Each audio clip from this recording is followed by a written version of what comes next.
Hey man, it's me, Kevin Smith. This is the IMDb studio at Acura Festival Village. And look, it's the cast and crew of Wander Darkly. Give it up for them, ladies and gentlemen. Tara, you gotta take us into this, man. I'll tell you, but right before we go, right off the bat, this is honestly, I'm not lying, I don't say it to everybody, the one movie I'm looking forward to the most this year, because I sat down in the chair about 2 hours ago and read the description and started crying.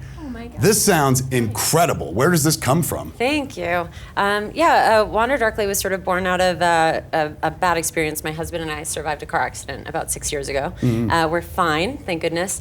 But kind of coming out of that moment, I really did have this kind of profound new perspective on the delicate, messy, fragile little lives we were living. And it was such a positive, grateful feeling. I just really wanted to share that. And so that was the beginning of Wander Darkly. Oh, my Lord. And did you, like, go through what the characters go through in the movie, or did you extrapolate on top of it?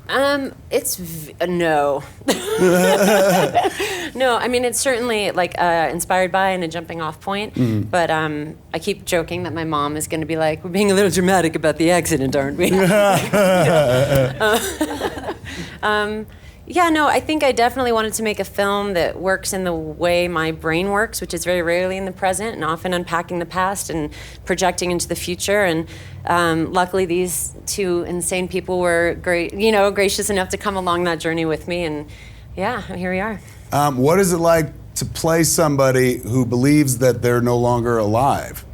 It's pretty surreal, to be honest. I mean, it was quite a complicated line to walk. She's just so disorientated. But as a result, it was really challenging. And I think when I'm really challenged, it's probably my happiest state, even if it doesn't register that way in the film. But I need to be pushed in that way. So it wasn't something you could just show up and do. It required real thought. And there's nobody you can really even be like, I'm going to go research by talking to this person who thought they were dead. No, you can. I mean, there are, yeah. No, they're everywhere, those people. Yeah, oh yeah. First of all, Tara had that experience.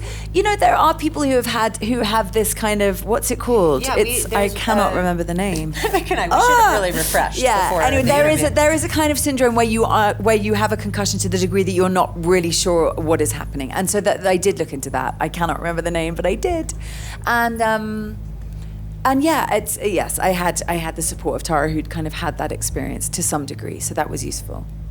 And you sound like you're playing the world's best husband. Yeah, definitely. Yeah, man. When I read the description, I was like, oh my God, this is so beautiful. He kind of walks her back through their entire lives. Exactly. How does one prepare for that? I was just doing myself, right? The best person. That sounds so masturbatory. The best parent, the best husband. Yeah, the best now, guy. I'm divorced, by the way, so I'm not, acting, as they say. Acting, exactly. No, but it was...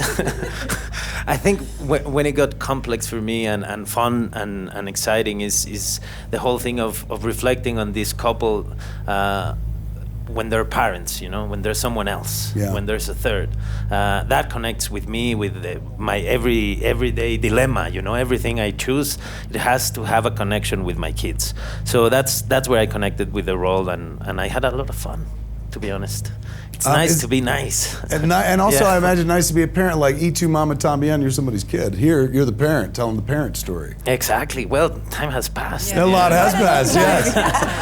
I just watched the movie the other day. What do you mean time has passed? In terms of directing, you wrote and directed this, but are you director for hire like me for sometimes on TV? Yeah. Did you do the pilot for Arrow and the Great Black Canary? Yeah, it just aired on Tuesday. How was that? It was great. Definitely a challenging experience. It was like a backdoor pilot based on a series that a lot of people love and have very specific thoughts and feelings about. And we were launching a new series that is Arrow's daughter, going off on her journey.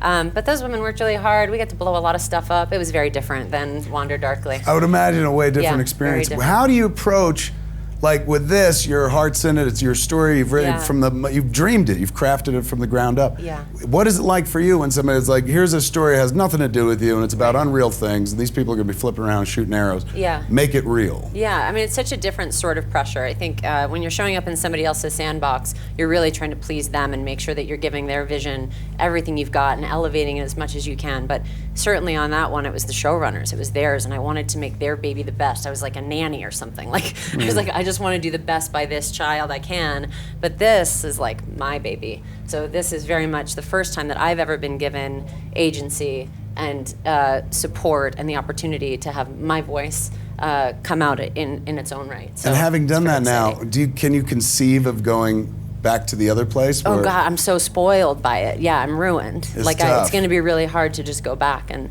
If not you can have. balance your whole career, it's great. Do Yes, for yeah. you, and then every once in a while do stuff for them and stuff. Yeah, and I think no matter what you're working on, you have to find an end to it. You know, like there's always something I think exciting about work that you can hopefully that you say yes to if you can find an end to something that matters to you. And did you do a Batwoman as well? I did. How fun was that? It was fun. This is not what I expected to talk about. Come on, with me? That's all we're going to talk about. I'm going to ask you guys some rapid fire questions, man, and you all get to answer. Ready? A prop you wish that you stole from the set. Doesn't have to be this movie, but anything. From this movie, it sounds like, I don't know, disillusionment, depression. I'm so bad at these. A prop. You must have had some Star Wars. I say, Of like, course, the I mean, bat that's bike. a simple Like, I one, wish I right? was, like, Did you a steal- Blaster Blaster, or something. but I did steal it, so Lightsaber. What was it? What'd you take? a blaster. You stole a blaster from Rogue One? Is it in your car right now? Do you just carry it like everywhere?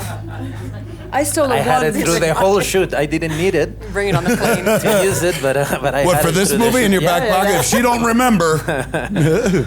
Yeah, but that's a simple one, right? Fair enough. Yeah, you have to steal something from a Star Wars. course. What did you steal from any place? Aside From from any arts. place in the world. Yes. I don't know. A few stickers when I was younger. I stole a wand off my friend Eddie Redmayne from his movie. From the Harry Potter flick? from Dumbledore the thing, yes. Dumbledore thing. Did you really Wait, take what's his it called? wand? Fantastic Beasts. I'm so tired.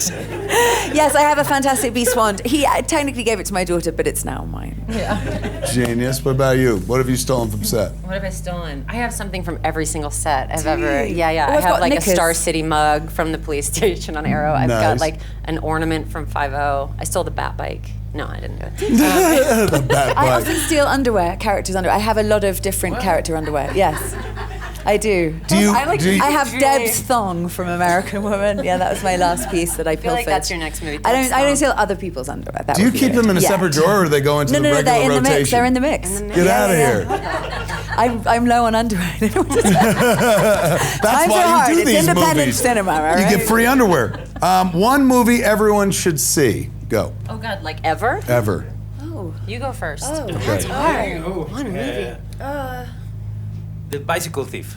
Wow, what a great pull. Louise. Well done, man. Oh, this is so tough. The bar is high, especially after Bicycle Thief. Go, Tara. Should be good. I want to get it right. There's no right. It's just There's one that you think no everyone right. should see. Oh, you know what I will say, and I said this in an earlier Q&A, so it helps.